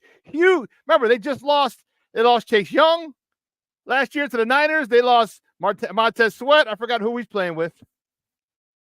Montez Sweat's playing with. Anyway, it'll come to me. And now you got Jonathan Allen. So you have 3/4 of that offensive of those 4 first-round picks on a D-line are out.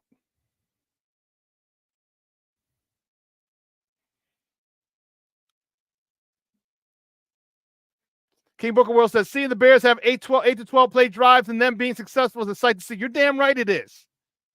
You're damn right it is. Moving the ball. We need 3. How many? I don't know how many of you in here. Put it in the chat. If we get 3 yards on first down, 3 or 4 yards, I'm happy. I'm happy. It's 2nd and 6, 2nd and 7. I'm happy. That's where you want to be on time, on schedule. And Shane Waldron is doing great, has having great play calls to get us to that 2nd and 7 or less. Great play calling to this point.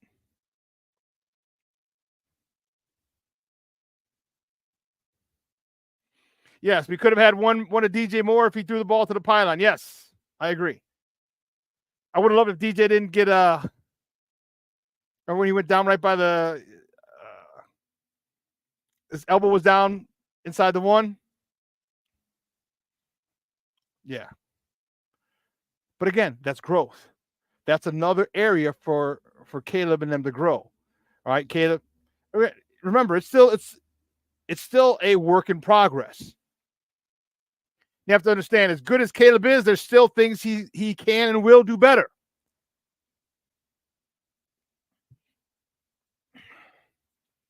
I know we can only control the controllables. But man, Shane Waldron I'm telling you, please, if Shane Waldron can stay here for 2 more seasons, this offense is going to be nothing nice.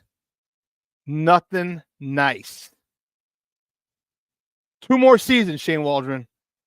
Because I think next year is going to be a big jump in the production, in the efficiency, in the confidence of Caleb and everybody else involved, especially if Keenan comes back. But that following year,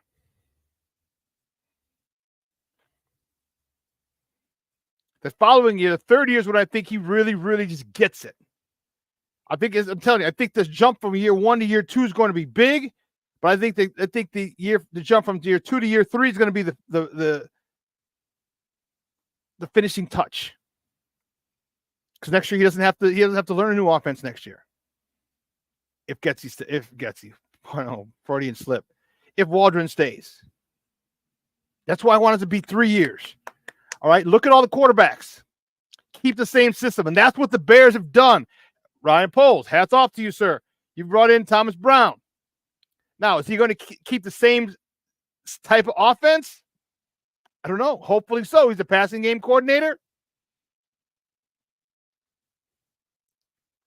He was up for the offensive coordinating position here. So when he didn't get it,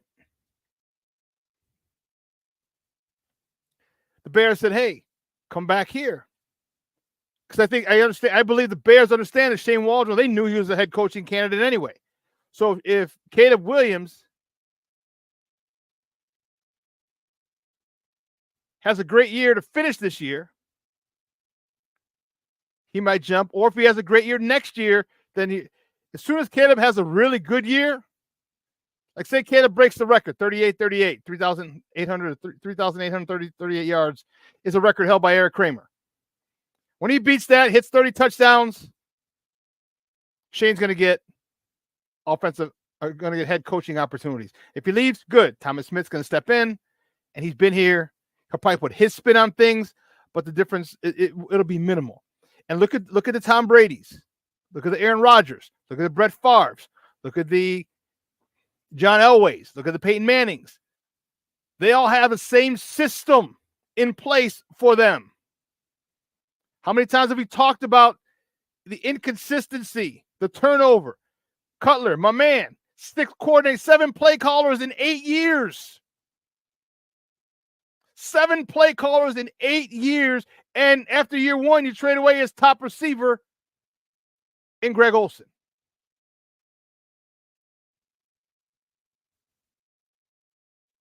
Fields, 4 or 5 play callers in 3 seasons. Come on, man. That doesn't get it done. And then newcomers, rookie offensive coordinators. Guys who've never done it at this level. Remember what I said. When you step up a level, high school to college to pro, that first year, those first 2 years, but especially that first year, the coaching you get at that next level is paramount. The coaching you get at that level, the next level, initially, is so vital. And that's why I think they ruined Justin Fields. So I think they ruined Mitch. That's why I think Patrick Mahomes is Patrick Mahomes. So I think Brock Purdy is Brock Purdy. That's why I think Josh Allen is Josh Allen. So I think Joey Burr is Joey Burr.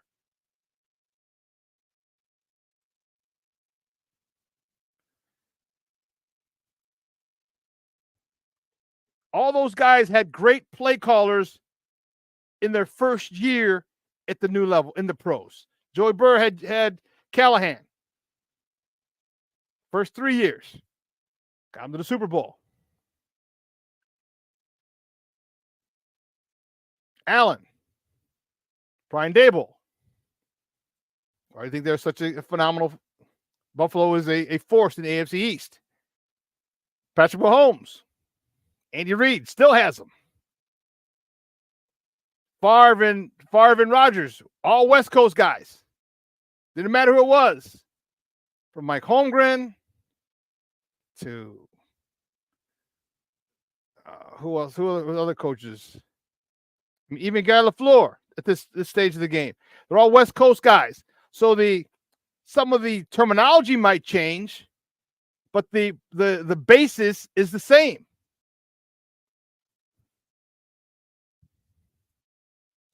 Lamar Jackson is an anomaly. Well, you know what they did? Remember, DC, they went to Louisville after his first year and like, we don't know what to do. They went to Louisville and said, hey, let's bring Louisville's playbook over here. The offensive staff, you need to learn Louisville's playbook to make him comfortable. That's what they did. That's why Lamar is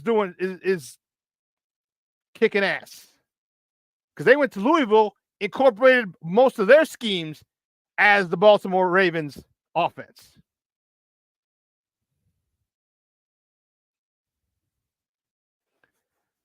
So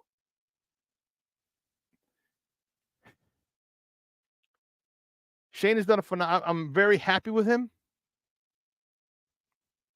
I'm very happy. And my hat's off to Chris Morgan. Hey, King Booker World. Can we call him SEMO yet?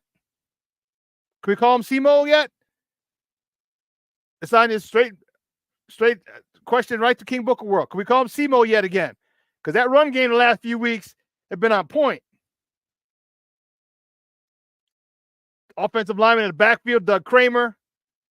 DeAndre Swift's 39-yard touchdown run. Going forward on third. Oh, okay, he's just C. Morgan. Okay. It ain't SEMO yet, that's C. Morgan. Okay. Still developing. He's still shortening. He's not straight SEMO yet. Okay, I got you. C. Morgan, we got to give him credit. All right, this offensive line, you see him on all 22. They're chipping, getting to the second level. Where was this earlier? Matt Pryor's been a big upgrade over Nate Davis. So now we're starting to see, remember, Ryan Poles was adamant about saying we have enough depth on the O-line. And people are saying, no, we got to get the O-line. We got to get more. We got to get more. We got to get more. Bigger names don't mean better players. More expensive players don't mean better players. We gave Nate Davis 30 for 3, $10 million a year. And Pryor has outplayed him hands down. Hands down.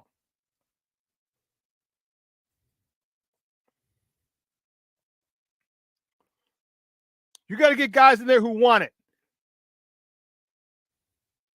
Like, I don't know what kind of, like, I would love, maybe when Sato's back in town, I'll call Mark Sadowski.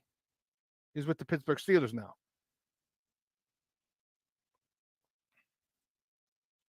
Look at Cornelius. Yeah. He says, Tevin felt Bill Murray breathing down his neck because he played his best game of the year last Sunday. Yeah. Competition. You're in a contract year, Tevin. You got a new baby girl.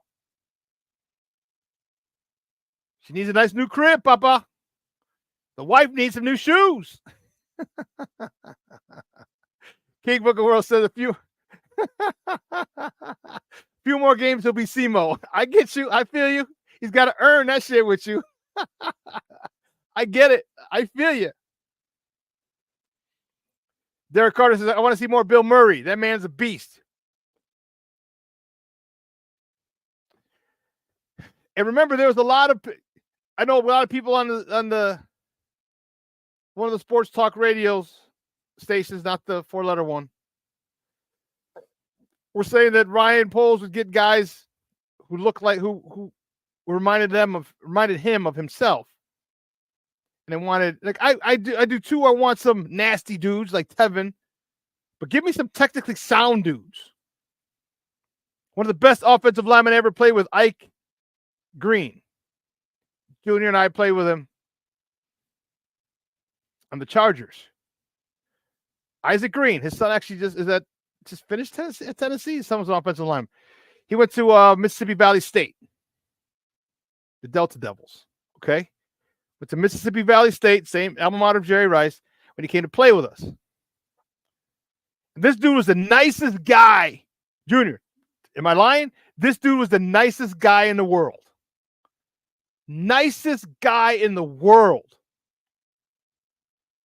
I don't think I ever heard him curse for the 4 or 5 years that I played with him. I don't think I heard him curse once.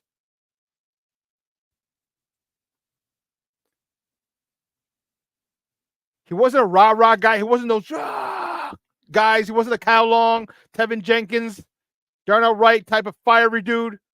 What he was fundamentally sound and aggressive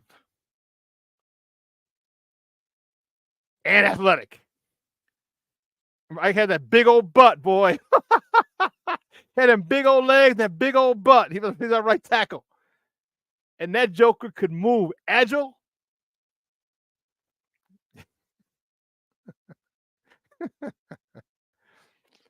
I'm keeping, it was the nicest guy, never lost his temper. Yeah, Ike.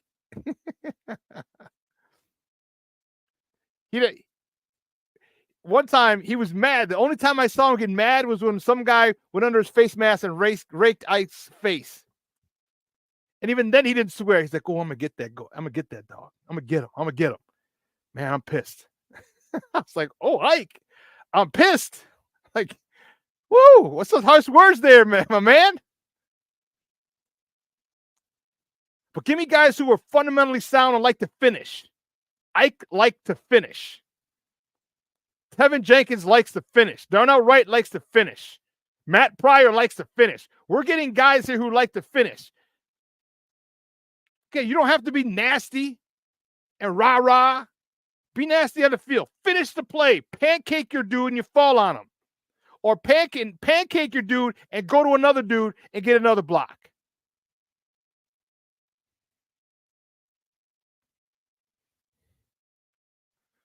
Was that the dude who raked him? 88 from the Coyotes? They did that to me twice.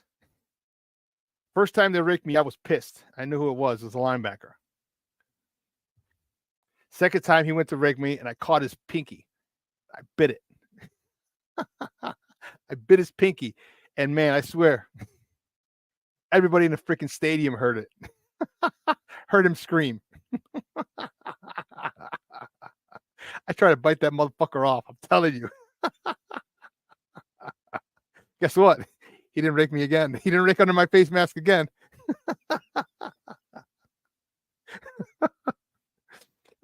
I don't remember if it was the dude or if that was him. I don't remember who it was, but I remember that. I remember that. But this O-line, we got to give this O-line credit. And I'm telling you, in this game, a week from Sunday, they are again, here you go. This team is down. You lost Chase Young last year. You lost Montez Sweat. I still forgot who Montez Sweat plays for. Someone put it in the chat if you remember who Montez Sweat plays for. Guy used to be on Washington. And then Jonathan Allen just got a torn pec and he's out. Give them the respect that they deserve as a professional football team, and you will blow this team out again. Again this week. This will be another blowout. Jaden Daniels, you can't run. You can't run. You can run, but you can't hide. They're going to get you. They're going to get you. They're going to get you.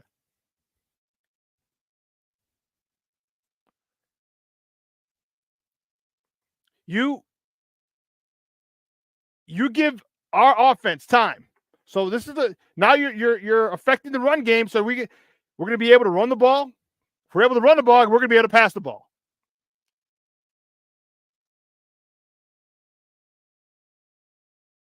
Excuse me. If we're able to pass the ball, you have no shot. Because if we're able to pass the ball, that means we're running the ball very well. We're running the ball very, very well. And that's going to take its toll on the D-line. And now you're getting the ball to DJ downfield in space. You're getting the ball to Roma Dunze. You're getting the ball to Cole Kmet down in space. You're getting the ball to DeAndre Swift out on a screen.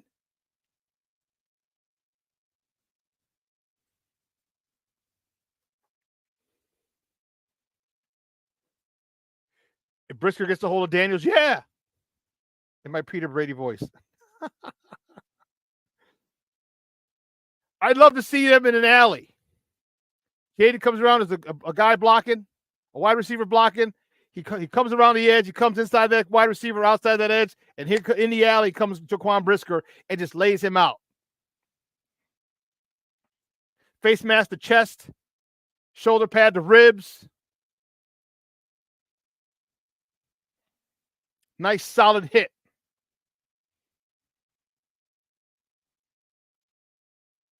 So the Bears are in a very good position. And I'm wondering, you're to buy, and usually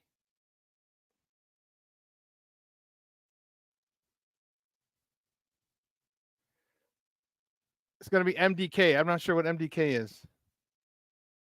King Book of World. Maybe I should. I don't know, but I'm not sure. They're in a good spot. I want to hopefully Brisker's back.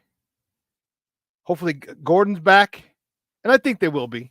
All right, you got 2 weeks. All right, trust me. You can work on a hamstring for Gordon. All right, take Rick Stevenson. He should be back. You get your secondary back. Get him back.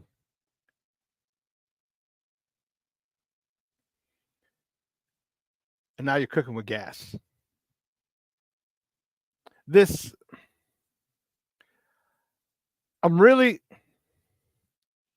don't want to say cocky because I'm not, but I'm confident in this Bears team now. I'm getting really confident. More and more as the weeks go on, I'm getting more and more confident in this team.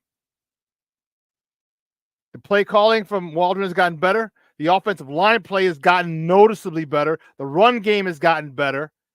Kayla's ability to hit the open receiver, hit 6, 7, 8 receivers a game has gotten better. I should say it's gotten better and stayed consistent. It got to that point and stayed there. 8, 6, 7.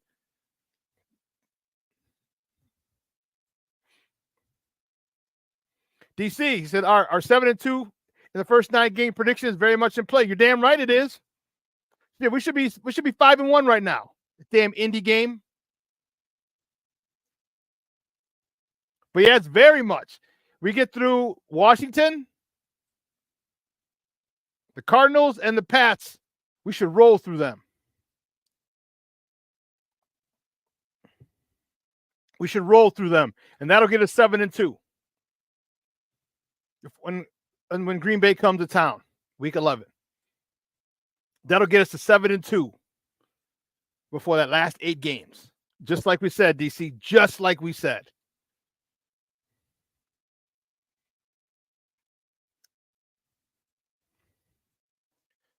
You know, one of the things that I really like, I like how Eberflus is really mixing in these blitzes, these run blitzes. All right. On a run blitz, especially like they get a big play or they're driving. Not necessarily. You get 2 first downs. Okay. You run blitz, boom. Now you get them behind the chains. Now it's 2nd and long, 2nd and 10, 2nd and 11, 2nd and 12, 2nd and long. Teams don't want to be 2nd and long. 2nd and 7 or less is ideal. But you come with the run blitz, Kyler Gordon, TJ Edwards, or hell, just a great play by Gervon Dexter or Billings. But I like his strategic calls of run blitzes to get a team behind the chains. And that's been great. I am extremely impressed with him as a defensive coordinator since he got here. I think this year he's even better because now there's no controversy. There's no drama. Okay, there's no drama with the defensive coordinator last year. The running backs coach, there's no drama. So he can sit and have peace of mind while he's getting his game plan ready. Let's be honest. If he's got to get a game plan ready, and I'm sure, don't get me wrong, Eric Washington helps. Eric Washington's a DC. But I mean, does he put the game plan together, or is that Flus? If Flus has put it together, he's still got to be on the offensive side because Flus likes to be on the offensive side of the ball in meetings. So what are his hours like? What are the hours like for Flus? That's the crazy part. You saw his house on Hard Knocks. He's on the lake. This was dope. That shit was dope. His house that he had all the coaches at, that was dope. But hats off to him for for settling in this role of head coach / play caller, defensive play caller. And I'm sure Eric Washington helps a lot. And my question, one of the questions I have is, when is Eric Washington going to take over those duties? Because right now it's working. So if it ain't broke, don't fix it. I don't know how long Eric Washington is going to want to be a defensive coordinator in title alone.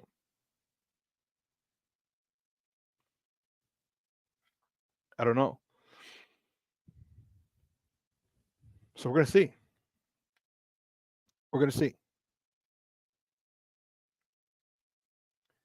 You know, it's, I'm going to be watching. What are you guys going to be doing this week without the Bears? You're going to watch a lot of college. You're still going to watch NFL. What games are you going to watch?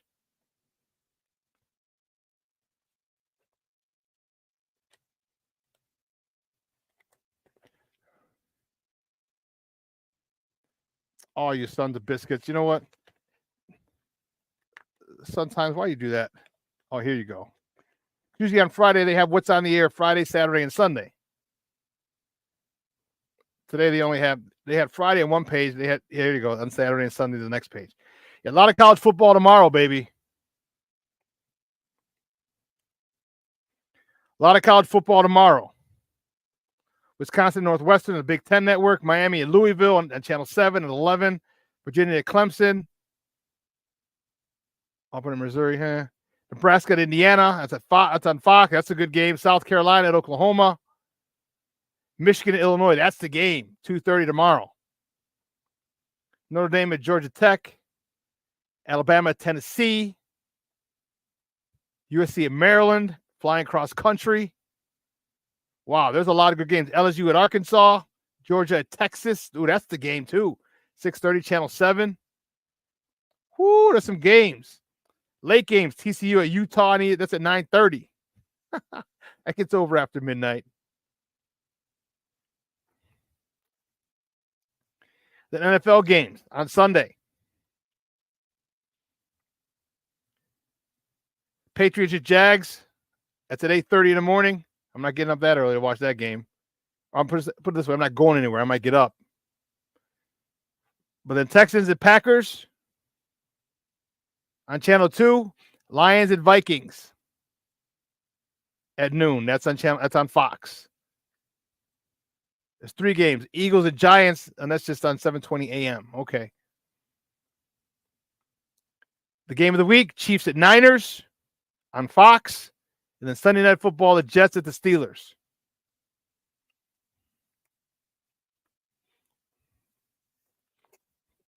A lot of football going to be played. A lot of football is going to be watched. And I love it.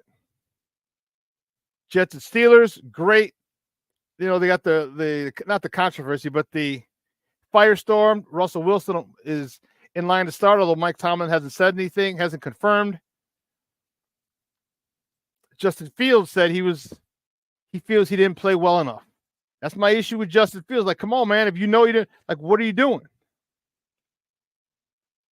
Like, you had the opportunity. They gave you the opportunity. You started all these games.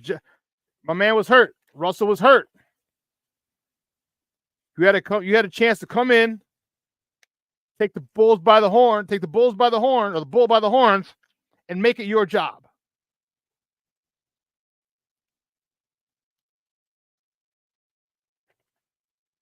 And this is according to The Wire.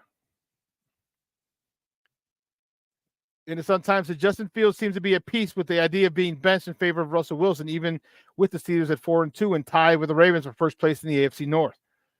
See, that's the thing. And everyone's talking about, oh, the numbers and this and this. No, there's only one number that counts. Wins and losses. Do you lead them to a win or not? While the former Bears quarterback knows he has achieved some positive things filling in for Wilson as he rehabbed a nagging calf injury, he isn't sure his performance has been compelling enough to convince Coach Mike Tomlin that he should remain the starter. Fields says, quote, I don't think I played good enough, if I'm being real with you. If I'm being real with myself, I think I did play well enough. I think if I did play well enough, I don't think there would be any sort of who should be playing, who should not.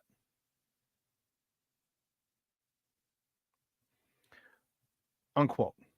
Tomlin opened the door for Wilson in return by noting that while Fields and the Steelers have been playing really good at times, that's not to be confused with great.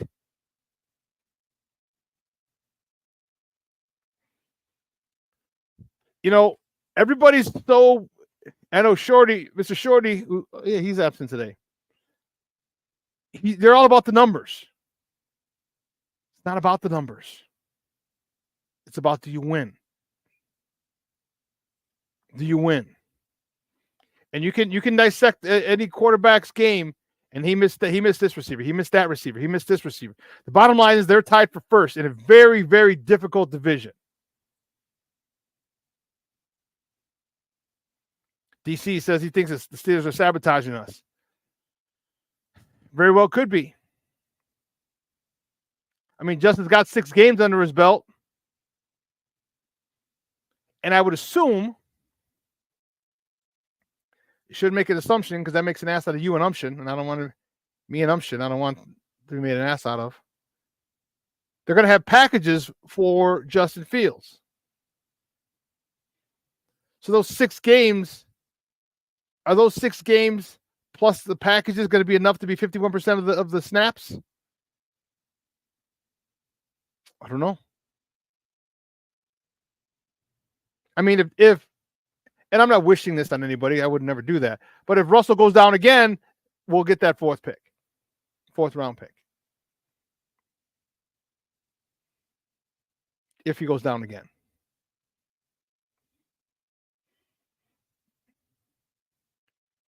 But I don't know. We'll see. We'll see. And I know, again, the most important thing is winning.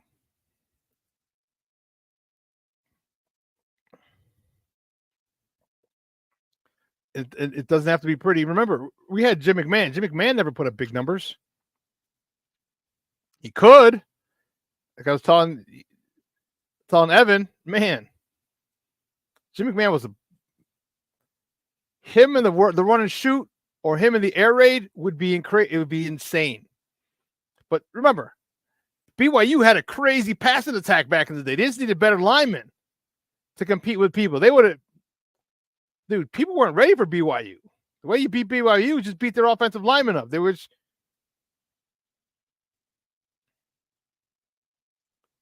But man, I don't know. It's going to be fun. Guys, 2 hours is come and gone. Holy shnikes. In case you don't know about next week's game was flexed. All right. Bears at Washington. It got flexed at 3:25, the afternoon game, the national game of the week. Because it makes sense. The number 1 quarterback, number 2 picks, both quarterbacks take it. Caleb's at home in Washington, a lot of storylines. Jaden Daniels has a higher completion percentage, a whole 9. That's next week. But anyway, I want to thank Evan Winter for coming on talking Bears football with your boy. Had a great time. Guys, have a phenomenal weekend. I'm going to be watching a lot of college football, a lot of pro football, a lot of football, period, and a little baseball as well. Some Bulls tonight. Make sure you check that out. This will repeat tonight at 6 o'clock. And don't forget at 12:15, you have Sydney Brown and Lakina McGee coming at you.